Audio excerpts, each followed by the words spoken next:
switch seats today. Yeah, tendency breaker, that kind of thing. Yeah, just like me, see? Exactly. Keeping on your toes. You talked about experimenting with the offensive line, moving some different parts around. How do you feel like that's gone now that you're? Yeah, it wasn't like major. Bryce Cable, who's worked all week at left tackle. Just try to get a better feel on that. James Livingston's played some inside. Amir Herring's playing some center and has been. So those are some. I think it's been pretty good. I haven't really sat down with Daryl to get the next step from here where we want to go and give that a little time as we got a little time to play with here. How close do you feel like you guys are to nailing down a first five in the next three? And is there a point in time when you want to have that where those group? I haven't put a deadline on that right now. And again, the way we try to practice, it gives everybody a lot of opportunities. I think we have a chance to rotate some guys. Trent Carter, our trainer, said to me today, boy, it really seems like we've got a little more depth this year to go a little deeper into that second unit if we have to with guys who have played. Kelvin Clements was a guy that was hurt in the spring and missed a lot of the summer, getting him back going. But there's a guy who got to start late in the season, and so you have that to kind of bank on Logan Brown's experience before he got here. Of course, he got hurt early. And then Nolan Gorsuch is a guy that just, is really, like I said earlier, was probably one of our most improved players, and especially up front. So we got some things there, and then the newcomers are getting more acclimated, whether it be the guys that came in January or Bryce Foster and Amir that have just arrived. So that's all very encouraging. Overall, how do you feel like the health of the team is at this point in camp? You guys have had some full padded practices.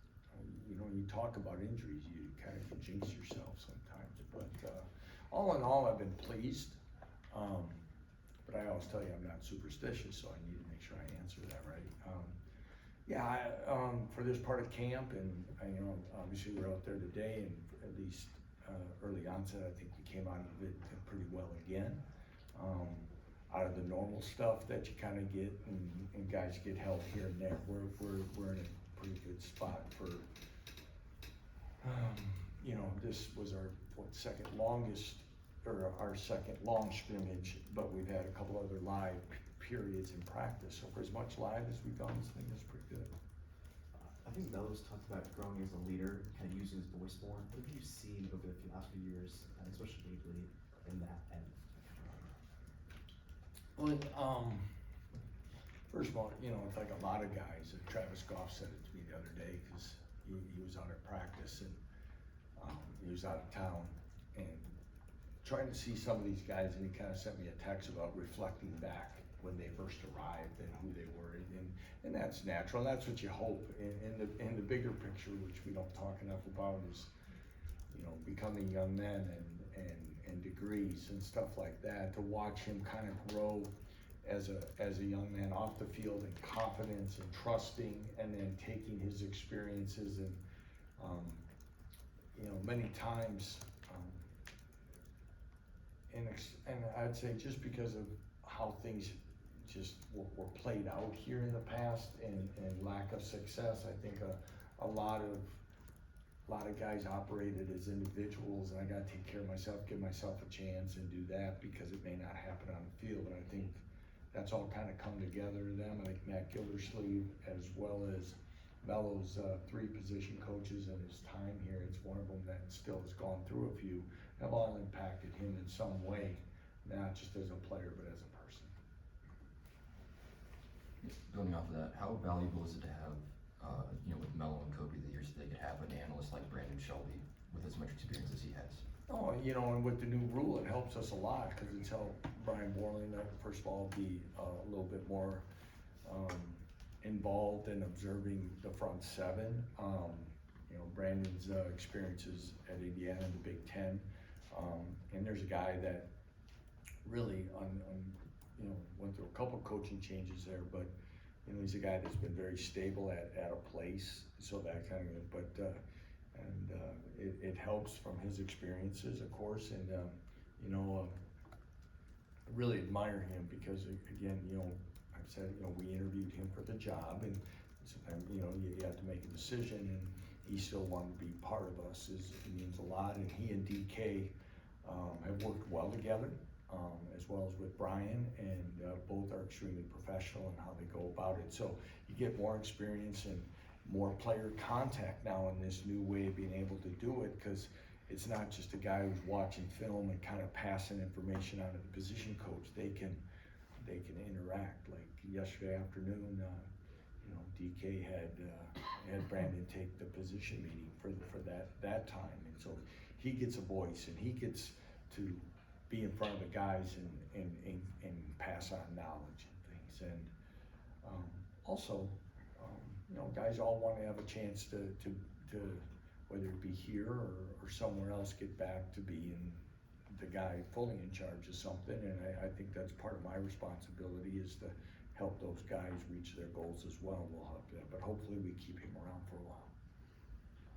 Lance, what are you seeing so far in the punt and kick return game?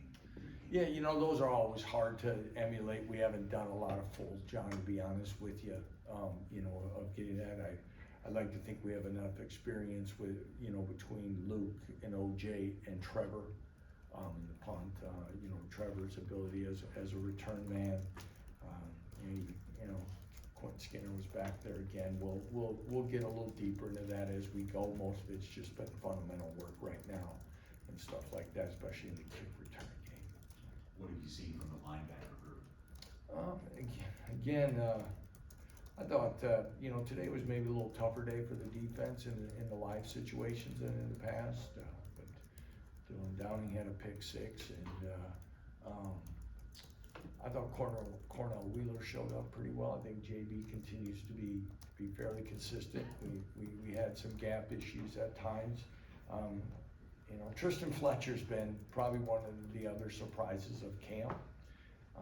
Fletch has always had a great attitude, works hard, and I think he's put himself in a really good position now to be a solid backup at linebacker, but also a guy that we got to make sure he's on a lot of teams as well. And then Alex Wright continues to show that he'll have opportunities this year. Jason Gilliam as well. AP poll just came out. You guys are at number 22.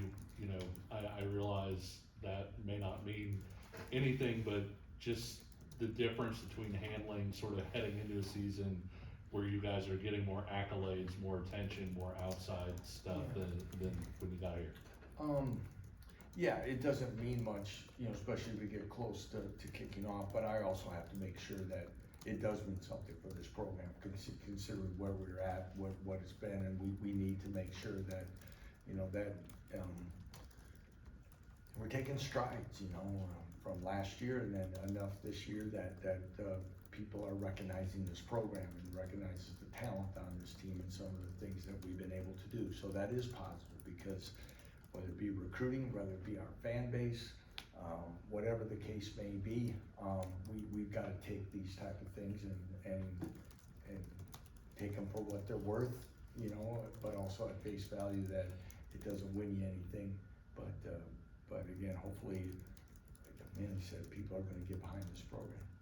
And then the defensive end group, what have you seen from those guys? And is there a point at any point in the preseason where you look at maybe some of the younger guys, even for just a rotational spot, and say, hey, this guy may not help us every down, but he may be able to help us in certain situations? I kind of think I know where you're trying to get at here, okay? So, yeah, those young guys are going to get opportunities. Now, whether or not, where it's going to be yet for them, they continue to progress.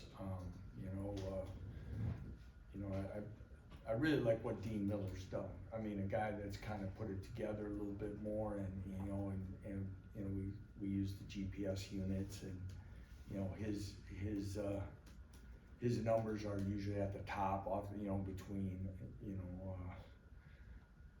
acceleration, deceleration, yardage, all that work. I mean, kids playing hard is getting better. By Jove is getting healthier and trying to get him more reps. Dak and DJ continue to get better and understand what they're going to do, and continue to work them on special teams as well, and see where it shakes out rotation. So again, we're not quite at that point. I'm probably not going to get overly hard, you know, because there's gonna be good days and bad days, but, if you're trying to ask if those freshmen could play some this year, that's a high possibility. You guys signed Frankie with team impact.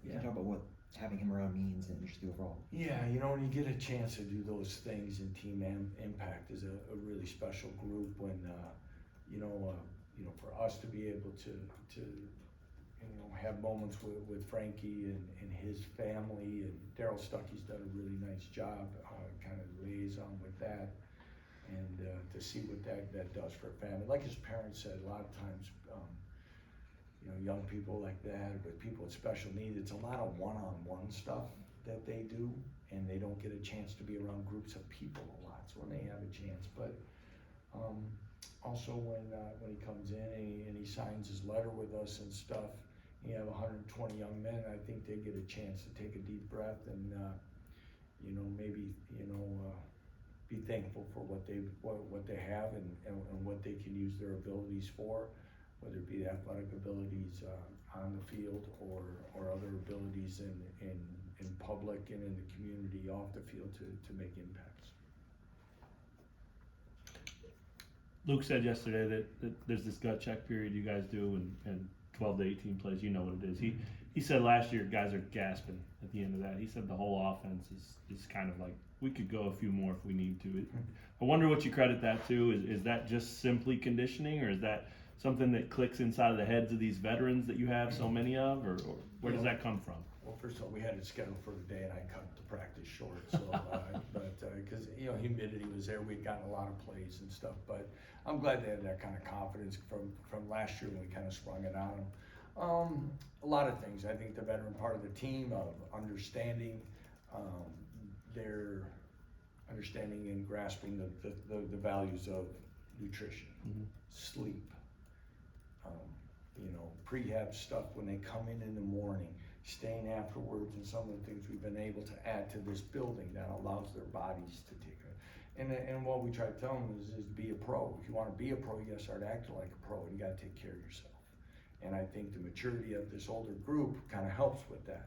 I think as we continue to look at, though many things may look the same in practice formats or other things, we continually tweak what we do in the summer and practice-wise, and minutes and allocation of reps. But I think Matt has done a good job again this summer.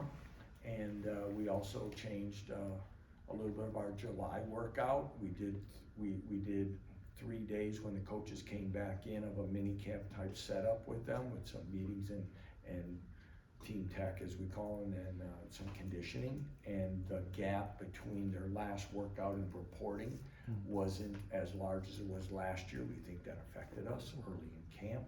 So we've kind of taken all these things. I think they all play a little part, and well, as I say, we'll always continue to improve it. We're talking to Cole Petras here in a minute. I know you've mentioned his positive contributions before. Just what exactly does he bring to that position group? Well, unselfishness, a relentless work ethic, a guy that understands, you know, sometimes being a walk-on can be tough and keep working hard, but again, he played the second most special team snaps last year for us.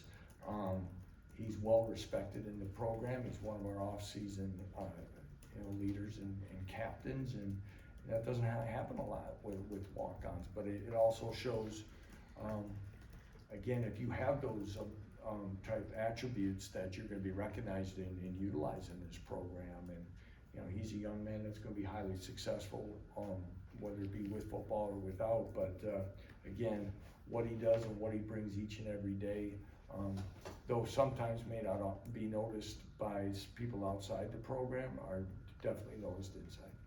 What kind of role do you think Sevion could have in this offense this year? Well, you know, it's a guy that we've said before, and he knows this. He's got to stay healthy. You know, that's been his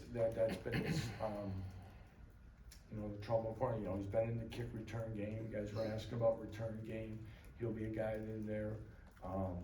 He's got above average hands, I think. We utilized him in motion. We can line him up different spots. You know, Jeff continues to carry on what we're doing in personnel groupings. There can be times where we'll have 2 running backs on the field. so we can utilize a lot of different things. He's got good speed and quickness, and he's going to be needed. There's no doubt that during some course of the year he's going to have a big chance, and like being healthy is going to be number one. But I'm excited for him because he's a good young man, and at that position, as we know, guys can be really impatient. It gets frustrating because you have confidence in your talents, and when you got the couple guys that are ahead of them and as talented as they are, it takes a balance of staying competitive, staying ready, but understanding that reps might be few sometimes, and also when you get in the game, you can't try to make everyone a home run. You still got to stay within yourself and within the design of what we're doing in those moments too. Lance, when you first got here, it was very obvious. Guys like Rich Miller and Mike Nowitzki, guys you knew, had been with, leaned on a little bit more to kind of implement everything you're about, your culture, all that stuff. You talked about it a ton in the last few years. I wonder, it doesn't mean a whole lot, but I wonder what it's like without them around. For you personally. Well, yeah, you miss those guys. I last week, and we're in the first week, it was like one of those because, even though, Mike didn't go through the last spring with us, but even when you get into fall camp, there's just sometimes with transition in the drills, you always had those two guys on each side that could help get it going, sometimes, and because we're big into, transitioning and moving, and there was a time I'm like, we're rotating Shane and Bryce is new at the center spot, and we're like, and Daryl knows because he worked with Mike at Buffalo as well. I go, yeah, we kind of miss Dirk a little bit. We miss that guy that kind of can corral it and get it going. Same thing with Rich and making some things right. But I don't want to take away because that's part of it. Those are some of the guys. But we're also in such a better spot with where these seniors are at. Those guys have left an impact of leadership and expectations, and that torch has been passed. And I think we got guys that are going to do that for us as well. But yeah, I think I could say the same thing without Kenny's not around or Mason's not around. Right. There's a little bit of that, some of those guys, but we'll stand here a year from now with 30 guys leaving, and we'll be standing here going like, holy cow! Who are these guys? I'll need this roster. So. Anything else for Coach? Thanks, guys. Thanks.